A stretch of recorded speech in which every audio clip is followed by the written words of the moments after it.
हमने कल की अवधि में संज्ञाओं के बारे में जानकारी प्राप्त कर रहे थे, यानी कि उसके अंतर्गत 5 भेद थे। उनमें से हमने 2 भेदों के बारे में कल देखा था। और कौन कौन से थे?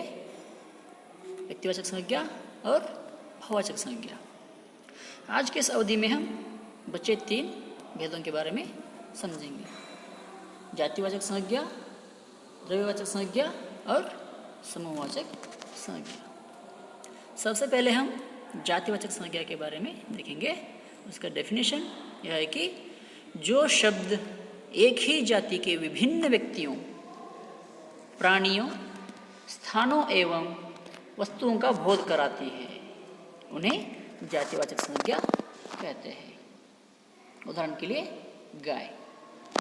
यहाँ पे जो शब्द एक ही जाति के विभिन्न व्यक्तियों, यानी कि एक ही जाति के विभिन्न व्यक्तियाँ हैं, प्राणियाँ हैं, स्थान है और वस्तुएं हैं, उन सभी के नामों को जो बोध कराता है उन्हें जातिवाचक संज्ञा कहते हैं। उदाहरण में क्या दिया गया है? गाय। गाय गाय को सब लोगों ने देखा ही है। हाँ, गाय में बहुत सारे प्रकार है। हाँ, अलग अलग प्रकार के गाय है, लेकिन उन सभी को हम क्या कहते हैं? गाय कहते हैं। हम उस गाय के नाम को बताएंगे तो वो किस में आ जाएगा? व्यक्तिवाचक में आ जाएगा। लेकिन हमने यहाँ पे क्या है? सिर्फ गाय। मनुष्य। देखिए यहाँ पे हम सब लोग क्या है? मनुष्य है ना। हाँ, मनुष्य भी क्या है? एक जातिवाचक संज्ञा है। अगर हम पर्टिकुलरली उस मनुष्य के नाम को बताए, अभी क्या है? सुरेश है। सुरेश बताया तो क्या है?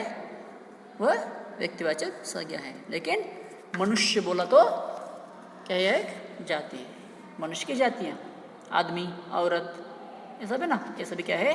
जातिवाचक संज्ञा है। ये पहाड़, बहुत सारे पहाड़ है, जैसे कि माउंट एवरेस्ट एक पहाड़ है, माउंटेन है। हाँ, हमने उसका नाम बताया तो वह क्या है? व्यक्तिवाचक संज्ञा में आ जाता है। लेकिन सिर्फ वह क्या है? वह एक पहाड़ है। जैसे बहुत सारे पहाड़ है। हाँ, पहाड़ों की जाति, ये भी क्या है? जातिवाचक संज्ञा। जैसे कुत्ता, बिल्ली, पेड़, पौधे, हाँ, मेज, पलंग, घड़ी, हाँ, कपड़े, ये सब क्या है? किसमें आ जाते हैं? जातिवाचक में ही आ जाते हैं। ये सभी क्या है? घर है, हाँ, मकान है, हाँ, बहुत सारे, ये सब कुछ किसमें आ जाते हैं? साइकिल है, हाँ, एरोप्लेन है, हवाई जहाज। एरोप्लेन की हवाई जहाज, ये सब किस में आ जाते हैं? जातिवाचक में ही आ जाते हैं। देखिए यहाँ पे क्या है? यह शब्द एक ही जाति के प्राणियों, वस्तुओं एवं स्थानों का बोध करा रहे हैं। यह शब्द क्या है? सिर्फ एक ही जाति के प्राणियों, वस्तुओं और स्थानों का बोध करा रहे हैं। यह सब क्या है? जातिवाचक संज्ञा कहलाते हैं। अगला कौन सा है? द्रव्यवाचक संज्ञा। इसका क्या है परिभाषा?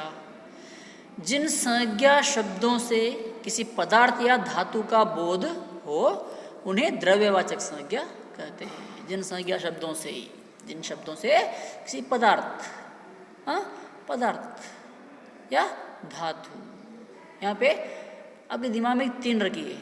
हाँ, इसमें क्या है? द्रव्य यानी कि एक लिक्विड, द्रव पदार्थ, हाँ, लिक्विड पदार्थ। और दूसरा धान्य, जितने भी धान्य हैं, हम हर रोज़ खाने में यूज़ करते हैं ना धान्य, वो सभी धान्य।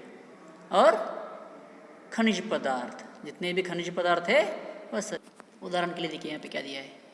दूध, घी, गेहूँ, सोना, चांदी, ऊन, पानी आदि, ये सब क्या है? द्रव्यवाचक संज्ञा है। देखिए यहाँ पे दूध क्या है? लिक्विड रूप है, द्रव पदार्थ है। पानी भी क्या है? द्रव पदार्थ है। घी, हाँ, जितने भी दूध के उत्पादन हैं वो सब क्या है? द्रव्यवाचक में आ जाते हैं। यानी कि वे पेट्रोल है, डीजल है, ये भी क्या है? किस में आ जाते हैं?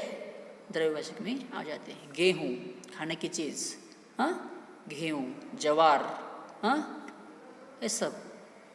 दाल, बहुत सारे दाल है, मूंग दाल, ऐसे सभी जो भी हम घर में खाने के लिए यूज़ करते हैं वो सभी वस्तु क्या है?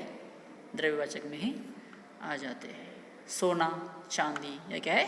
खनिज पदार्थ। सोना है, चांदी है, आयरन है, हाँ, यानी कि लोहा, आयरन यानी कि लोहा, जितने भी है जो धातुएं हैं यह सभी द्रव्यवाचक में ही आ जाते हैं। अगला कौन सा है? समूहवाचक। हाँ, इसकी परिभाषा क्या है?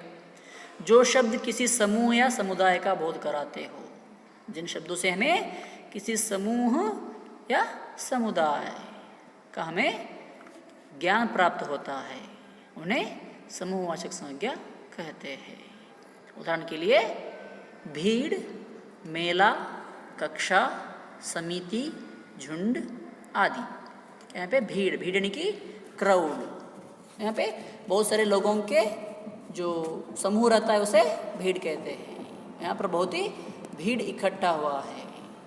हाँ, मेला, मेला यानी कि फेयर, हाँ, फेयर, मेले में बहुत सारे लोग रहते हैं। कक्षा, कक्षा यानी कि क्लास, क्लास में बहुत सारे बच्चे रहते हैं, विद्यार्थी रहते हैं, उन सभी विद्यार्थियों के समूह को क्या कहते हैं? कक्षा। समिति, हाँ, समिति बनाया रहता है, हाँ, समिति यानी कि कमेटी, कमेटी को बनाया रहता है। उन सभी कमेटी में जितने भी लोग रहते हैं 10, 11, 12, उन सभी लोगों को मिलाकर एक समिति कहलाता है। झुंड, झुंड यानी कि ग्रुप, समूह, प्राणियों का झुंड, भेड़ों का झुंड, झुंड यानी कि समूह। ऐसे और भी अनेक है। परिवार, हाँ, परिवार यानी कि फैमिली, फैमिली बहुत सारे लोग रहते हैं फैमिली में, हाँ, उन सभी लोगों को मिलाकर क्या कहते हैं? परिवार। सेना, सेना में कौन रहते हैं? सैनिक रहते हैं, हाँ, इन सभी सैनिकों के समूह को क्या कहते हैं? सेना कहते हैं। इस तरह जो भी समूह में रहते हैं उन समूह को जो भी बोध कराता है वह शब्द क्या है? सभी समूह को बोध कराने वाले शब्द को हम क्या कहते हैं? समूहवाचक संज्ञा कहते हैं। ये क्या हो गए? 5 भेद हो गए संज्ञा के। एक है व्यक्तिवाचक संज्ञा, भाववाचक संज्ञा, जातिवाचक संज्ञा, द्रव्यवाचक संज्ञा और समूहवाचक संज्ञा है। 5 प्रकार है संज्ञाओं में। समझ में आ गया ना सभी 5 प्रकार? ठीक है, तो फिर आज इतना ही काफ़ी। हम अगले अवधि में व्याकरण से संबंधित एक अलग सा विषय के बारे में समझेंगे। धन्यवाद।